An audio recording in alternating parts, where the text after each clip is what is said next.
નમસ્કાર મિત્રો, જય હિન્દ જય ભારત. આપણે હવે જઈ રહ્યા છીએ વડવા ભોપા. સુંદર મજાનું ગામ છે જ્યાં વાંકુલ ધામ તરીકે પ્રખ્યાત માતાજીનું મંદિર આવેલું છે પહાડ ઉપર. એ ખૂબ જ સરસ મજાનું પહાડ છે અને ત્યાં સમસ્ત રબારી સમાજના કુળદેવી વાંકુલ ધામ તરીકે પ્રખ્યાત માતાજીનું સ્થાનક આવેલું છે જે પહાડ ઉપર છે.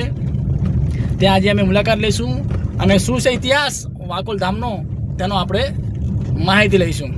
જય હિન્દ. નમસ્કાર મિત્રો, જય હિન્દ જય ભારત. આજે આપણે વડવા ભોપા ગામની અંદર જ્યાં વાંકોલમાં બિરાજમાન છે ત્યાં આપણે જઈશું. આમ તો પહાડ ખૂબ ઊંચો છે અને ત્યાં જવા માટે સીડીઓ પણ આપેલી છે. તો જે પણ લોકોને દર્શન કરવા માટે આવવું હોય તો તમે નખત્રાણા તાલુકો વડવા ભોપા ગામ, તમે માળવી સાઈડથી આવો તો ગઢશીશા ગામથી પણ તમે આવી શકો છો અને તમે નખત્રાણા સાઈડથી આવો તો ત્યાં મગવાણા સાઈડથી પણ તમે અમુક આવી શકો છો. સરસ મજાનો રસ્તો છે વાંકુલ ધામ દર્શન કરવા માટે આવવા માટે. અને તેના સ્થાનિકોને ગ્રામજનો દ્વારા આપણે સીડીએ ઉપર જવાનું છે. સીડીઓ પણ ખૂબ બધી વધારે છે પણ માતાજીની આસ્થા શ્રદ્ધા હશે એટલે તમને થાક લાગશે નહીં. માતાજીનું નામ લઈ અને તમે ઉપર ચડતા રહેજો. જય વાંકોલમાં. મિત્રો, નીચે આખું ગામ છે. ખૂબ બધી પવનચક્કી, કેટલી પવનચક્કી છે મિત્રો તમે જોઈ શકો છો કે હજારોની સંખ્યામાં પવનચક્કી છે. અને મિત્રો તમને બતાવી દઉં સામે જ કે મિત્રો હમણાં જ અહીંયા કને કથા મહોત્સવ ચાલુ હતો, શિવ કથા મહોત્સવ, જે હમણાં જ આજે પૂર્ણાહુતિ હતી કથા મહોત્સવની. આપણે માવડીઓ કહેવાય, જે તમે જો કે એટલા નીચેથી ખૂબ એમ તો ઊંચું પહાડ છે અને માતાજી ખૂબ પહાડ પર બેઠા છે. અને આટલી ઉંમરે પણ માતાજીના દર્શન માટે બધી માવડીઓ દર્શન કરીને પરત થઈ રહી છે. તેમને મોઢે કોઈ થાક નથી ને કોઈ પણ જાતનું કહેવાય કે એવું છે નહીં. એકદમ જોમ જુસ્સાથી દર્શન કરી અને માતાજીને આવ્યા છીએ. તો માતાજી, તમે કયા ગામથી આવ્યા છો બધાએ? અને ઉપર મંદિર છે, તમને મજા આવી બધાને? મજા આવી ગઈ. અમારું મંદિર છે વાંકોલમાંનું. હા, વાંકોલ. ચોકવારી કરી. અને લોકોને શું કહેશો તમે દર્શન કરવા માટે? રબારી અમે ગામડા આવે વિહોતર આવે અહીંયા તો વિહોતર આવે પરચાદાર માં વાંકોલ હે.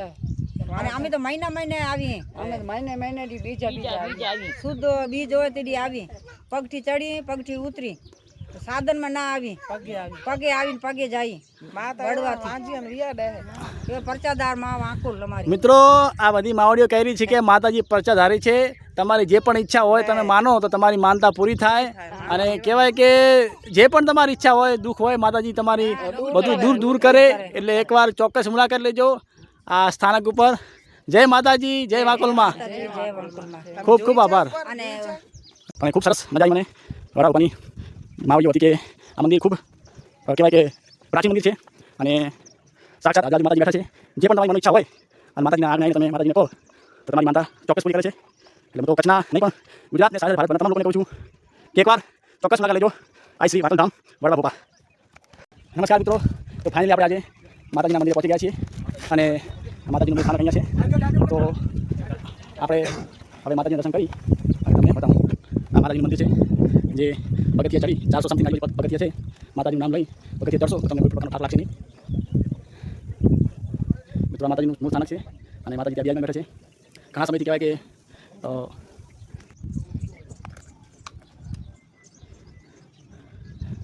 જય માતાજી, જય માતાજીમાં. આ શ્રી વાંકોલ ધામ માતાજીનું મંદિર છે. જય માતાજી, જય વાંકોલમાં. મિત્રો, કહેવાય કે ખૂબ જ ઘણા સમયથી અને ઘણા વર્ષોથી આ માતાજીનું મૂળ સ્થાનક અહીંયા છે. તમે ચોક્કસ દર્શન માટે આવજો. માતાજી તમને બધી માનતા પૂરી કરે, તમારી બધી આસ્થા, તમારી આશા અપેક્ષા પૂરી કરે. તો ચોક્કસ એકવાર માતાજીના મંદિરે આવજો. જય માતાજી, જય વાંકોલમાં.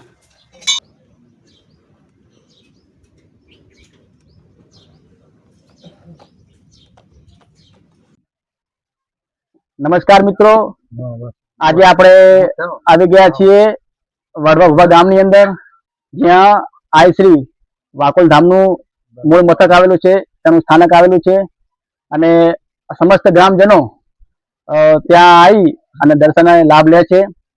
જેમાં આજે આપણે આવ્યા છીએ માતાજીના ઇતિહાસને જાણવા માટે કે માતાજીનું મંદિર કેવી રીતે આવ્યું, માતાજી મૂળ સ્થાનક ક્યાંના છે અને તેમની શું પરંપરા છે એ આપણે થોડી માહિતી આપણે ભુવાજી પાસે લઈશું. આશાભાઈ, રામાભાઈ, આ માતાજીનું જે વાકોલ ધામ છે એ માતાજી અહીંયા કેવી રીતે આવ્યા તેની થોડી માહિતી આપો.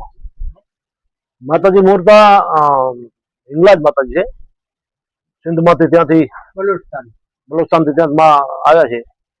વિરોધરાથી માતાજી સુબ્રહ્મ બાપા ખીજર ખેતલા લઈ આવ્યા, એમના સાથે આવ્યા. સુબ્રહ્મ બાપા સાથે ખીજર ખેતલા આવ્યા. ખીજર ખેતલા ત્યાં વાસ વસ્યો એમના ભાણી જતા ઝંડાભાઈ, એમની સેવા સોંપીને એ અહીંયા આવ્યા. તો એ માતાજીનો નીચે સ્થાનક છે, કરોડાવાળી માતાજી કહેવાય. ત્યાં સ્થાન થાય તો એમને બોપાશ્રી એમનો વાંઢિયા વાસ્તે હતા. એવી રીતે કરતા અનેક ભક્તોનું કામ કરતા કરતા માતાજી ડુંગર ઉપર આવ્યા અને આખો વડવા ગામનો વસાવટ બાજુમાં, ત્યાં ગામનો વસાવટ તો ત્યાં પણ માતાજીના 5 મઠ છે. એમાં 4 મઠ છે એ ગઢવા બોપાના પરિવાર અને એક દીકરીનો પરિવાર છે. એટલે ગઢવા બોપા નહીં, સુબ્રહ્મ બાપા આગળ રજા બોપાની દીકરીનો પરિવાર, ભીમ પરિવાર, એમનો પણ મઠ છે ત્યાં અલગથી. અને મા વાંકોલ તો ખરેખર અલગ અલગ અનેક જગ્યાએ અનેક ભક્તોના કામ કરતા, જે આપણી શ્રદ્ધા ઉપર વિષય ઉપર આવી શકે. આપણો વિશ્વાસ શ્રદ્ધા છે તો મા જગદંબા વાંકોલ કામ કરે છે. અમારે ભૂપાવંટમાં પણ મા વાંકોલનું મંદિર છે. અહીંથી જ અમારા એમની કાશેલા પરિવારની ગઢવા દાદાની દીકરી સીતા દાદી એમના એની વારસા ઉપર ત્યાં આવેલી છે માતાજી અમારે વાંકોલ ત્યાં ભૂપાવંટ. તો અલગ અલગ જગ્યાએ જેટલા શ્રદ્ધાળુ જે ભક્તિ કરીને માતાજીને જ્યાં સમર્યા માતાજી કામ કર્યા છે. એવો માતાજીનો ઇતિહાસ વડવા પાસે જાણ્યો છે. તો આ જે માતાજીનું મંદિર છે અહીંયા પહાડ ઉપર, અહીંયા કેવી રીતે અહીંયા આજુબાજુનો ભક્ત કોઈ માતાજીને પોકારી હશે, એમને સમરી હશે તો એના વિશે એનું કામ કરવા માટે ડુંગર ઉપર આવી ગયા માતાજી. તો આ જે માતાજી વાંકોલ માતાજી છે તેની શું રીત રિવાજ હોય, તમારી શું પરંપરા હોય છે? અમારે પરંપરા એવું છે કે અમે 12 મહિનાનો 2 વર્ષ માતાજીનો મેળો કરીએ. અમે અલગ આખા ગામના જે હોય બધા ભેગા થઈ જમે. અલગ અલગ શ્રદ્ધાળુ છે એમના જાત્રાળુ આવે માતાજીના, એ પણ માતાજીનો મહાપ્રસાદ લે. ખરેખર માતાજીનો બહુ પ્રસાદનો બહુ મહેમા. અને પ્રસાદમાં ખરેખર એવો કે ઘઉંની લાપસીનો માતાજીનો પ્રસાદ થાય. એ રીતે અલગ અલગ શ્રદ્ધાળુ જે આવે માતાજીનો ભાવિક ભક્તો આવે એના પ્રસાદ લે માતાજીનો. અને એવી તિથિ અમે માતાજીને ઉજાવીએ. માતાજીની તિથિ છે, કઈ તિથિ કઈ ઉજવાય? કોઈ મહિના માતાજીની 14 પૂનમ અહીંની ભૂપા વડવા ગામની માતાજીની તિથિ છે. ભાદરવાની 14 પૂનમ, મા મહિનાની 14 પૂનમ. કદાચ આપણે વડવા ભૂપા જવું હોય તો જઈ શકીએ. અમારી માતાજી તિથિ આગળ પાછળ રાખી. બરોબર. અમારી 6 સાતમ અમારે ત્યાં રાખેલી છે. વડવા ભૂપામાં ભાદરવા સુદ 14 પૂનમ એનો માતાજી બહુ જબરદસ્ત મહિમા હોય માતાજીનો. કીધું કે 5 માતાજીના જે મઠ છે એ કયા કયા 5 અને કયા કયા ગામ? વડવા ગામમાં જ 5 મઠ છે માતાજીના. 4 મઠ છે પોતાના પરિવારના, ગઢવા દાદાના પરિવારના મઠ છે. એક મઠ દીકરીનો પરિવાર છે આપણા વેજા બોપાની. બરોબર. સુબ્રહ્મ વેજા, સુબ્રહ્મ બાપાના બેન ને બરોબર. ગઢવા બોપા, ગઢવા ખેતર એ ભીમ પરિવાર છે. એ પણ ત્યાં માતાજીનો મઠ છે. અને ખરેખર આ મઠ અત્યારે જે આપણે બેઠા છીએ અહીંયા વાંકોલ ઉપર, એનો વિશેષ ખરેખર હમણાં પણ એક મોટો કાર્યક્રમ આજે પૂર્ણાવતી થઈ રહી. તો વંકા બોપા રાણા બોપા એમનો ખરેખર બહુ સંકલ્પ મોટો હતો. મા ભગવતીને એને કામ પણ કર્યું. ખરેખર 14 વર્ષનો એને સંકલ્પ લઈ બેઠા હતા. અને અષાઢ સુદ પૂનમના દિવસે ખરેખર માતાજીની મજા હતી. માતાજીનો મહાપ્રસાદ રાખ્યો હતો. સાંજનો પાઠ કોરી હતી. અને તે દિવસે આમાં કથાનો પ્રારંભ ખરેખર જાહેરમાં થયો હતો કે કથા જાહેર કરવી, કથા પૂજ્ય ગિરિબાપુના મુખસ્તે દ્વારા કરાવી એ ભૂપાશ્રી વંકા ભૂપાએ જાહેરાત કરી હતી. અને હમણાં આપ સૌ બધા આજુબાજુના ભાવિક ભક્તો ઉમટી પડ્યા હતા અને આજે પૂર્ણાવતી થઈ. ખરેખર હવે પણ તમે જોશો તમામ ભાવિક ભક્તો તો જોશે આ મંદિર નિર્મળ થશે નવો મોટો. એવી સૌ શ્રદ્ધાળુ ભક્તોને આશા છે. આ મંદિર મોટું થશે, મા ભગવતી જેમ રજા દેશે એમ થશે. 14 વર્ષની ઉંમર હતી વંકા બાપાની. તે સમયે ખરેખર સંતો સાધુઓ જોડે બહુ લાગણી હતી એમની. લાગણી લાગતા એમને ખરેખર સંતો જોડે બહુ હિલતા મિલતા રહ્યા. એમની જોડે બેસે ઉઠે, એમની સાથે વ્યવહાર વધારે રહ્યો. તો હમણાં કદાચ જો અનુજોગ આવો કથાનો મોટો કાર્યક્રમ થયો, એમાં આખી જમાત આવી. જમાતના જે મોટા સંતો મોટા વડો હશે એમને ખરેખર એમના દ્વારા એમને ખરેખર ચાદર વિધિ કરવામાં આવી અને એમને બિરુદ આપ્યું કે 108 નું ઉપાશ્રીને એવી તો સંતોએ ચાંદલો કર્યો છે એમને.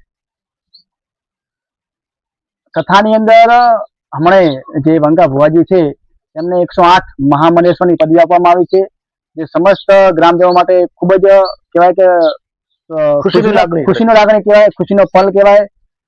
એમને ઓછામાં ઓછા 700, 750, 800 વર્ષ જેવો થઈ ગયો સમય. અને બીજી ચર્ચા એક વાર એ કર્યું છે, ખરેખર ઘણી વસ્તુ ચર્ચા એવી થતી હોય કે એક ગામમાં 5 મઢ કેમ? અને પૂજ્ય ગઢવા દાદાના એવો આશીર્વાદ હતા, ગઢવા દાદાનો એવો વિચાર હતો, એમની વિચાર શક્તિ એવી હતી. ખરેખર એવું નહીં કે આ સમગ્ર રબારી સમાજ છે એમના મેનધામ ગામ છે આ ગોપા વડવા. આખી સમાજ મને પગે લાગે. મોટી એવડો ગોપા ગુરી ગાદી છે સમાજની. તો એમને એ પણ નક્કી કર્યું ગોપાશ્રી ગઢવા ગોપાએ કે 4 મઢ અલગ અલગ કરી દઉં, એટલે ભગવાન ન કરે ભુવાજી કોઈ ફેર થાય તો એમને બીજી જગ્યાએ બીજો ગોપો સ્થાપન કરવો હોય ને, બહારનો બીજો ગોપો કોઈ તલક કરવા આવે નહીં એવો વિચાર કરીને આ 5 મઢ કરે છે. ઘણા વિષય એવું થતું કેમ આ ઝઘડ્યા છે, આવો છે એવું કઈ વિષય નથી. આ વિષય ખરેખર આ છે, એમનો ટીલો અખંડ રહે, બીજો કોઈ ભુવાશ્રી આવીને એમને ટીલું ના આપે એ વિશેનો 5 મઢ છે. આભાર અને સમસ્ત ગ્રામજનો પણ ખૂબ ખૂબ આભાર. આપણે માતાજીના દર્શન કર્યા અને માતાજીની માહિતી લીધી એ બદલ સમસ્ત ગ્રામજનો અને ભુવાજીનો ખૂબ ખૂબ આભાર.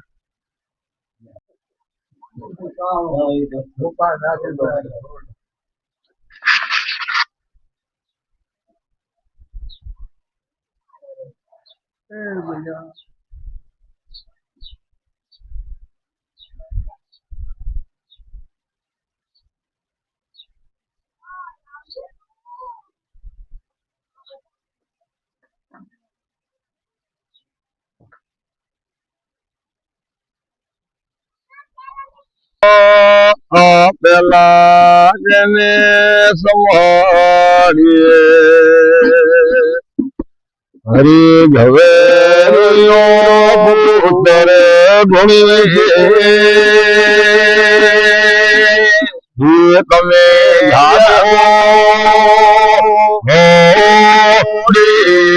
દેવાના યાજવા બાબો મારે ભૂલે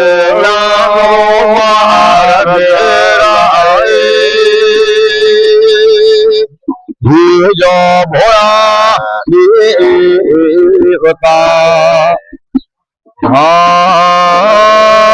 માતા દયે ભોળની પાર્વતી વિદ્યા શંકર દે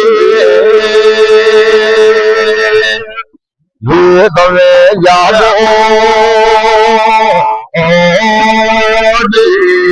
દેવાના યાજવા બાબો મારે કાર્ય કરીએ એટલે આપણે સૌથી પહેલા ગણપતિને બિહાડીએ છીએ, જે વર્ષોથી પરંપરા આપણી ભારતીય સંસ્કૃતિમાં ચાલી આવે છે. કે તમે જે પણ કાર્ય કરો તમારે ગણપતિ મહારાજને બિહાડવા પડે, એના વગર કોઈ પણ કાર્ય શક્ય નથી. એટલે તમારે સૌથી પહેલા ગણપતિ મહારાજને બિહાડવા પડે. વાંકોલ માતાજીનો જે ધોળ છે આપણે સાંભળીએ.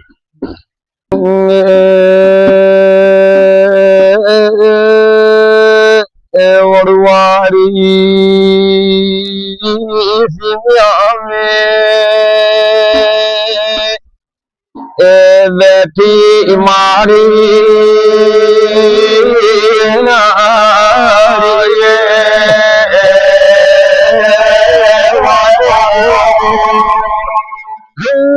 જેરી ભરે ભરે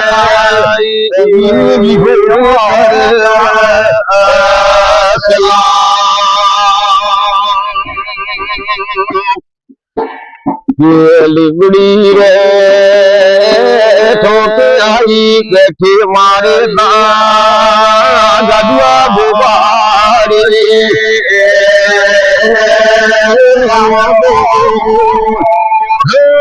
ઘેરે ભરે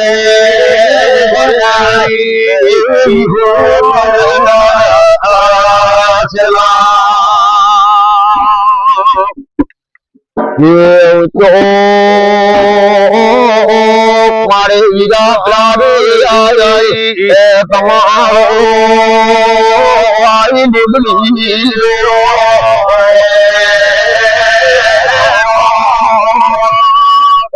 નીચે